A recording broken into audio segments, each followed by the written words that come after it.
Alright. What's up, ladies and gentlemen, and welcome back. Today we've got a very special cast for you because I got to play against one of my idols in Mechabellum, Mr. Rooster PB. Ran into each other on ladder the other day as I have currently spiked in my matchmaking rating. My level has managed to crack the top 150. I'm pretty sure I'm going to be there for less than a few days because I am very quickly going to be getting out-skilled and just out-knowledged by these players who know so much more about me on this beautiful, beautiful game called Mechabellum. If you guys are new to the channel, you're not as familiar with Mechabellum, perhaps. This is an auto-battle game, and Rooster, being one of the best players in the world, he got, I think, second in Serpentine Cup recently. He's a regular in the top 16 players up in the Mag 1 League, which is the main league that the top players play. And he's just fantastically good. Has a great YouTube channel, great Twitch stream as well. And yeah, I was up late at night, playing a few games, getting in the zone, and we managed to run into him. Now, I've actually picked cost control spec with a Stormcaller Crawler start, which is, I'd say, decent. If your opponent starts with like Tarantulas or something, you feel pretty good. If they start with Saber, Arclight, Fang, one of those sort of combos, that's great. He's got Fangs, so I'm not too upset about this, but he's also got Sledgehammers, which, especially if he commits to them, I think scale really, really well against the Stormcaller. So let's talk you guys through this game, analyze it. Hopefully we'll learn something kind of in the post-game analysis here. He's an aerial spec, so I've got to be thinking about potential Mustangs to deal with Wasps and non-armored air units, as well as maybe Phoenix or something like that to deal with any bigger air units, or who knows, if he goes Abyss. That's definitely, actually, the Abyss is like, I was even asking, we're chatting in the game, and I was like, hey man, is the Abyss any good? I've noticed it's getting some better results. And he was like, it's really good, everyone's using it. And I was like, oh, I thought so. So I'm a little worried about Abyss as well, but I gotta say, I put my Storms on the outside because I didn't want them to get distracted by a single Crawler pack. In hindsight, I should have gone inside with my Storms. And even though this outside pack does mean it's got a really good position on here, this Stormcaller squad on the outside is unfortunately not going to do that much. It's hitting split Fangs. Yeah, it's going to kill them reasonably quickly, but it's still going to take forever then to close in and actually land hits on these more important units. Second Stormcaller volley finishes the Fangs. Third shot, it looks like it's going to land on only 2 of those sledges. So he should definitely win this round. But when you start with Storms, no actual chaff clear, and no direct damage other than the Storms themselves, Fangs and Crawlers, obviously not going to do well against Sledges and Arclights. Really good chaff clear for him. And to be fair, I was kind of surprised that he went Arclights, because Sledges are chaff clear units. They're just not amazing at it. They're kind of like a soft chaff clear, soft tanking. You know, a Sledge is kind of one of those, doesn't really fit in any one neat category. It kind of does a more general purpose unit, which is pretty rare in Mechabellum. But he added Arclights to make sure he had that anti-chaff, and as a result, he wipes me pretty hard since most of my army is chaff this early on. Now, this is where luck starts to come in, and I do believe Bear, like the main dev of the game, does have a special place in his heart for me, as we immediately get the deployment module. We can chuck this on a unit and move it around. I was already talking about, hey, we can redeploy this guy. Now, I don't have anything that the damage item is good for, but the damage item is a very good item on Mustangs. It can help a lot if I have big targets later on Phoenix or Marksman. You can chuck it on even a Tarantula, just Typhoons. It's great on anything that shoots quickly, especially, is going to really benefit from that. So I think he's going to take that. I think he takes that and saves it for later, because you want to save it for a potential unit drop on 3, 4, 5, as well as something bigger you might make. But you can see here, I just moved my Storms in, and that's going to clear both Fang squads nice and quickly. Unfortunately, these Fangs are still splitting, so it'd be better if I put Fangs here and had them all move in one direction, then my Stormcaller missiles would hit much better. But I really wanted to get some single target fire to actually clear these Sledges and Arclights. So I've gone straight for Phoenix here, and you can see I'm taking 2 squads of Phoenix. Pretty early commitment to that. I still don't have any chaff clear, so I was worried if he went Crawlers this turn. I figured, look, if he goes Crawlers, we're probably going to get screwed. But I would rather not commit to Arclights. I'm not the biggest fan. He's already got a lot of Fangs that Arclights aren't the best against. You know, I'd rather wait for maybe a Vulcan drop would be perfect with this sort of setup, right? Then I'm kind of halfway into Vulcan Phoenix already without having to commit anything, trying to wait for the game to gift me a better chaff clear unit. As you can see, Phoenix aren't shooting anything useful just yet, but they're about to start clearing the Sledges now. And these Crawlers coming in from behind actually at the perfect time. And I think there was always an Arclight in the corner. Right, he put an Arclight in the corner, so me putting my Phoenix there insta-killed that. If it wasn't for that Phoenix there, this would have been much worse, because those Crawlers would have arrived way later, and this would be a totally different outcome. But already winning round 2, I'm feeling pretty decent about this. Obviously, cost control, I've got a lot more money to play with, but also my unit stats are worse than his. I haven't bought any attacker armor upgrades yet, neither has he. On to round 3. Get about, what, 400 damage, 450.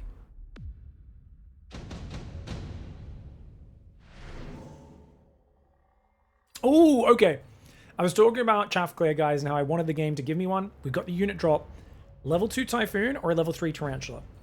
Tarantula is kind of bad for him because I've got Stormcallers out.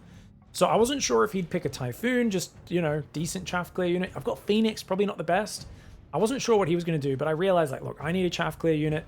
Let's go for the Tarantula. And he actually picks the exact same thing because you got to realize, well, you might think it's only 400 supplies of value, but you got to realize in terms of raw stats, every level up may only cost 100 supplies on a Tarantula, but you get the same hit points, damage, as you would get from a 200 supply initial Tarantula. Now, obviously, it's centralized into one unit that overkills a lot, but when it comes to it, for instance, for raw tankiness, you're getting insane value.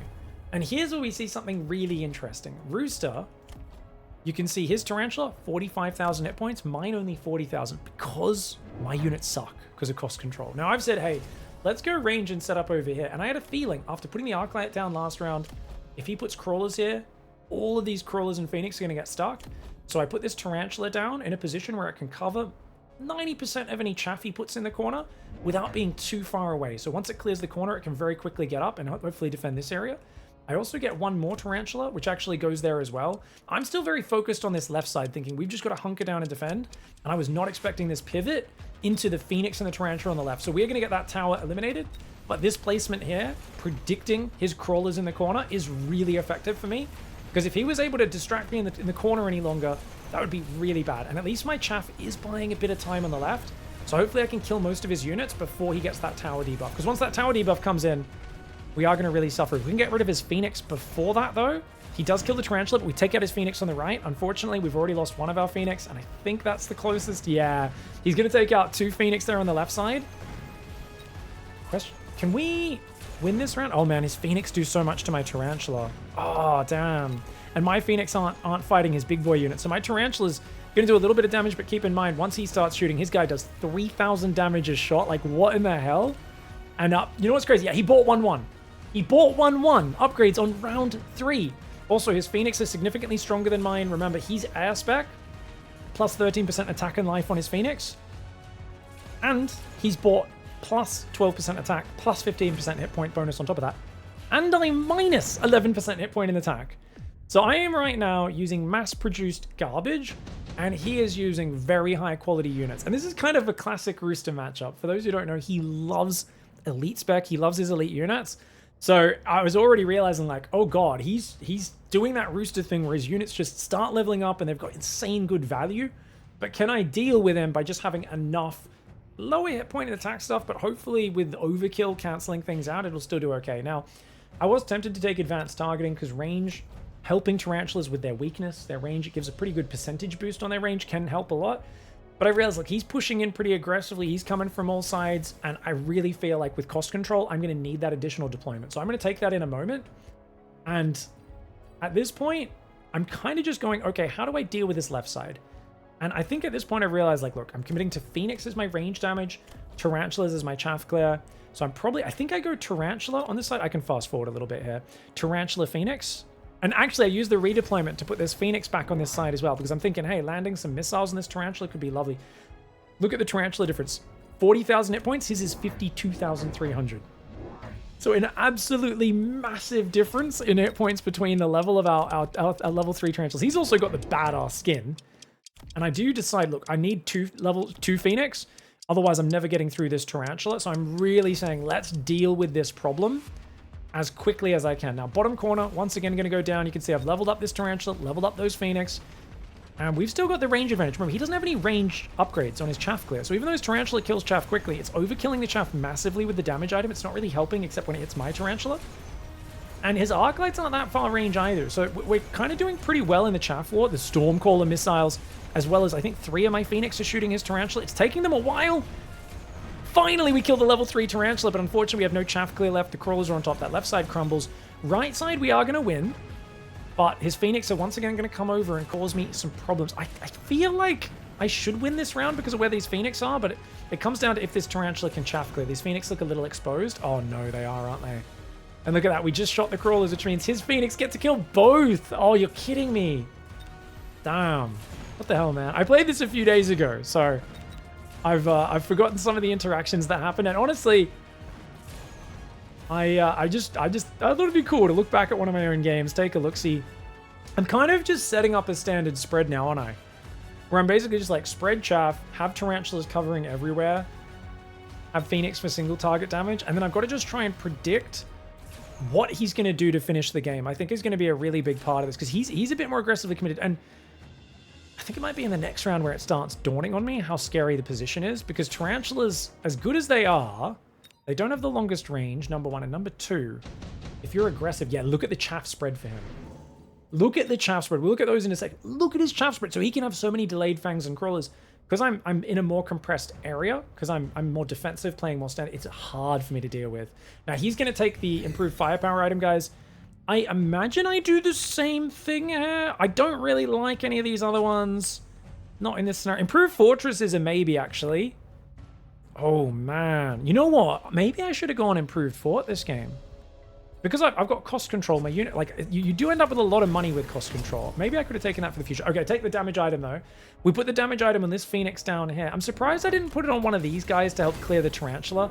I guess this is me basically just saying, well, that's the level 2 one, so it's more useful. Now, I'm predicting that he might also put guys in the corner, because this is just looking so open. So I'm really just trying to play like almost like a solid defensive macro game would be the StarCraft way to describe this, where I've predicted, look, this side's open really badly with just Phoenix there, chaff there that could all get distracted, and then the front crumbles because we don't have the damage coming through. Like if these Phoenix all get distracted to the corner and the crawlers, all you got is Fang Tarantula Storms. They're going to get wrecked. So I put this predictive Tarantula down, and that's perfect timing because that's going to clear the Fangs. Phoenix clears the Arclight, and then you guys can join the front. I'm not paying for range. I'm not borrowing yet. He's gone for mass recruitment this turn, and you can see he's actually committing to a couple Phoenix. He's got a level 2 Phoenix there now. He's got a level 3 Phoenix on the left side, which is kind of insane. Luckily, my Tarantula tracks onto the crawlers, not his Tarantula. If my Tarantula shoots his Tarantula, that's really rough, but as long as these Phoenix track on... I did click range on my Phoenix as well, so we've both clicked Phoenix range on the same turn. It's kind of a mirror matchup, except he's only got one Tarantula, whereas I've got like 5 or 6. My Tarantulas there do go down. We still got that one Tarantula on the right side. We need him to clear these Fangs. If I can clear these Fangs on the right side with that Tarantula, I should crush this round. Oh my god, it just gets obliterated by his damage upgrade Phoenix, of course. My damage upgrade Phoenix trade with his now. No, they don't, because the Fangs. Oh, the last one. Can we shoot him? Hey, we do take him down. And it looks like we will crush this round. A fair bit of damage, but he's still very healthy. I am still overall behind on the hit points for now. I guess after this round, it should be a little bit closer. I think I'll take the lead. We should be getting about 800 damage, which is nice. But still nowhere near lethal. It's still a slow burn game for now. And this is where the game gets interesting, because it's these later rounds predicting plays, what's good, that gets me really confused, and a guy like Rooster has much more experience. What might work in my favor is I am so low IQ compared to him, and in experience, I thought he was going to go Vulcan, because I saw him pivoting Phoenix. I realized he doesn't have a lot of chaff clear. These guys, he's not leveling them. He's not getting upgrades on the sledges or the Arclights. They're not long-term, late-game efficient chaff clear. The Tarantula, he's not got range on that. He's not got any chaff clear. So I figured, you know what? He's going to go Vulcan. I think I go Melter here. I'm pretty sure I pick the Melter to counter the Vulcan pick. Also does, I mean, it also counters every unit individually. Beats Wraith, beats Vulcan, beats Saber, assuming you have range. Obviously, otherwise the Saber exit. And he actually sells the Melter and goes anti-air force. Not what I was expecting at all. So I end up going range Melters to counter what I thought was going to be Vulcans. I thought he was going to pivot to like more of a Vulcan Phoenix style. And instead, he actually swaps to anti-air force. This catches me completely off guard. I don't have cockpit, by the way, the resurrection for the Phoenix, where they you know, eject essentially and reform. But yeah, I think this is kind of lucky because Melter obviously wrecks Fortress, assuming we can lock on. I would say this Melter placement sucks, guys. This Melter placement might actually be garbage because I think it's better here, right? It just, I mean, I get this guy will clear the corner, but it's going to take a while to get a second Tarantula up on this left. I need another Tarantula here, I do think, to deal with this. Now, he's also put Wasps in the corner, which is going to keep these Phoenix occupied for a very long time. And that's going to require an answer on following rounds, even though they are just warping in now. Let's keep an eye on where these anti-air missiles go. We do have range on our Phoenix, so it's only when the fortresses like walk a bit closer that they'll get their shots off. I think the first barrage will be over here or over here. Let's see how well they go. The Wasps are going to jump on top, but the Fangs are helping out. And you can see the Phoenix are doing okay. We should be seeing an anti-air barrage on this side. Is it going to land? Takes out one. One of the two Phoenix. These two Phoenix on the right side of the damage item are completely fine. Looks like I think I lost one Phoenix here. Looks like there's 3, not 4. So we lost one Phoenix on the left, one in the middle. Second anti-air barrage takes out that Phoenix. Not the most effective barrages for him in general. And it looks like with the Fangs left over, the Melter's helping out, my Phoenix helping out. It always feels weird going range Melter when already having Phoenix on the field because these both kind of serve the same purpose. Long range single target damage. But because I got offered the unit, I figured he's got a bunch of Giants coming out. Like, Phoenix are good, but they do have counters. I wasn't predicting anti-air missile, but in a way, it's kind of worked out. And I wonder if there's like a high-level analysis of this on why the Melter is actually like, maybe it's a 300 IQ predictive play that like a high-level player could have said, oh, I know he's going to go Fortress. I did not know that. I had no idea. So if this was a genius move, just remember it was an accidentally genius move. You guys let me know if you're a high-level player in the chat. I love hearing people's feedback, backseat advice. The joy of an auto battler, it's not a mechanical game. You can always just look at it and go, oh, I would have done this in this scenario. I wonder if that would have worked, you know? As long as you're not aggressive about it, always welcomed in the comment section and whatnot. I do find it funny sometimes watching Rooster and other people's videos, and people backseat so hard, and sometimes they're so wrong. They're like aggressive about it. They're like, this build would never work. It's bad or whatever. And it's like, there's a lot of, the great thing about Mechabellum, there's a lot of bad builds that have a very specific niche where they fit. And Rooster will do like a video about that, like his linked sledge video. He's like, in this particular scenario, this damage sharing ability is so good for finishing the game as a surprise. And you can get like 2 rounds where it works really well before they counter it. Explains it in detail over half an hour video, and people in the comments were all just like, it's a bad build, it's a bad build. Did they just build this? It doesn't work. Melter counters it. Scorpion counters it. And I'm just like, oh my god, did anyone watch the video? It was probably only half the comments, but I'm just, it's always funny if someone, he's like, I think this is a very specific niche where this build works. And everyone was just like, shut up, Rooster, your build's bad. And I was like, he's like one of the best players in the world. Half these guys commenting must be really low level, but like having the cockiness to say that. Guys, he forgot to move this Tarantula. He left a Tarantula in the back. He's now gone high explosive range Tarantulas. I want to finish the game this round. I borrowed money. I paid for range. I also went anti-missile there to intercept some of the missiles. I also went barriers because I thought he might go for oil fire on this round. And I thought that would really ruin me. So I've gone for the barriers. Melter's tracking on here. But the range explosive on these Tarantulas is clearing my chaff. If that Tarantula wasn't in the back, it was on the front. Dude, do I lose this? Oh my god, I might have got absolutely wrecked if that Tarantula was on the front lines because he clears my chaff so quickly now. And there we go. Really good tower snipe fam. Luckily, he doesn't have too much. We've still got a Melter on the right side. I wanted to win this round because I'm worried the longer it goes, the more his deep knowledge of just late game, long range games, having his big spread of chaff coming through from behind is what really worries me as well. Like I said, I can have crawlers from here enter after a few seconds. He can have crawlers from all the way in the back corner arrive like 20 seconds into the battle, way later than my crawlers, which means he's going to have just a better tail of chaff coming through. I still win the round. I do some good damage. He's very close to dead, but I'm still worried that his long-term setup is better than mine. I did not realize when I played it, guys, but dude, that Tarantula not being placed correctly is actually brutal. I know I don't have a lot of chaff in the middle, but just putting it down here or here, like he really ideally would have a Tarantula here, Tarantula here, Tarantula here, and then he could do it. Now, this is where Bear-like has my back, guys. He throws me. He knows I'm defending with these high-range units, and my biggest weakness is his chaff. I don't want to go into Vulcans to deal with it. I've already invested in Tarantulas. I'm also like, man, I want to get high explosive, but I think I just forgot about it because I'm not that experienced with Tarantulas still, even after all this time playing this game. And I basically said, oh, because I'm defending, Incendiary is overpowered. Because look, I can connect it with oil. I put it mostly on my side, so his chaff will run into it. He cannot shield against that. He clicks loose crawler. That will not help him against the fire. And he also tries to do it, but I just barrier, block 90% of that fire. And this is just brutal because I really thought this game was going to turn against me in that my Phoenixes were starting to get shot down by the fortresses. He's got his own chaff clear coming in. You can see, yeah, he puts a Tarantula on the left. He's going to click loose crawler, which even if I get high explosive, I think my Tarantula is going to struggle with. And even if I counter with my own loose crawler, I don't have enough crawlers and enough space for it to be worth as much. So even though I've got Melters, which are an amazing unit, I feel like long term, this will turn in his favor. And I really wanted to win last round. Once again, I pay for rapid resupply. I get enhanced range. He pays for everything because he knows it's all or nothing right now. Throws a missile on the front as well. But you're going to see the power of the fire. And this is where despite Rooster being a much better player than me, a couple of predicted tarantulas in the corner, and now the big fire should be able to seal me this game. And you can see it's absolutely brutal. He gets a tiny little nugget of fire here. We get an absolute sea of fire. And unlike that guy in the Bible that parted the sea, using the power of religion, there is nothing. Well, I mean, technically, I remember someone...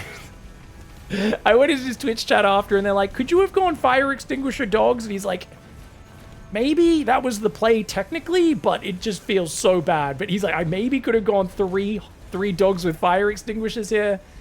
I did feel pretty bad. I immediately went and subscribed to his Twitch channel because I mostly watch his YouTube. But I felt kind of bad and also happy. And that's kind of the joy of this game is obviously, I don't think winning a single game ever means anything in terms of Mechabellum. It's all about aggregate. It's all about overtime. And that's why I'm really hoping in the competitive formats we start to get best of 7, maybe even best of 9 finals at some point where it's like you guys are locked in playing games for like 4 hours where you get different starting packs, you get different cards, different units, and it should be more about, I feel like the joy of Mechabellum is it's about your ability to adapt to a very dynamic environment, and that's where the strategy comes from. And I mean, I don't think what I did here was very impressive with like, oh, drop fire in front of him. But what would be impressive is if we played a best of 5, watching how he, even when things aren't optimal for him, finds these creative little solutions and ways around them, which is why I love watching Rooster's content so much. So this was a real joy for me as a big Rooster fan, getting to take a map off Rooster, breaking into the top 150 players as temporarily as it may be. I got up to almost 2100 MMR, which I was really proud of. And yeah, I've just been experimenting with a lot of different units, trying a lot of different styles, and slowly expanding my knowledge base. And I really think that's the secret to getting better at Mechabellum is just taking your time and figuring out how all the different unit comps work. So I hope you guys enjoyed this game. It's a bit of a humble brag, bit of a share of, I guess, the biggest scalp I think I've taken in Mechabellum so far. And yeah, I'm really looking forward to this. If you guys enjoyed this, let me know in the comments. Thanks so much for putting up with the humble brag video, and we'll catch you guys next time. Goodbye and good night.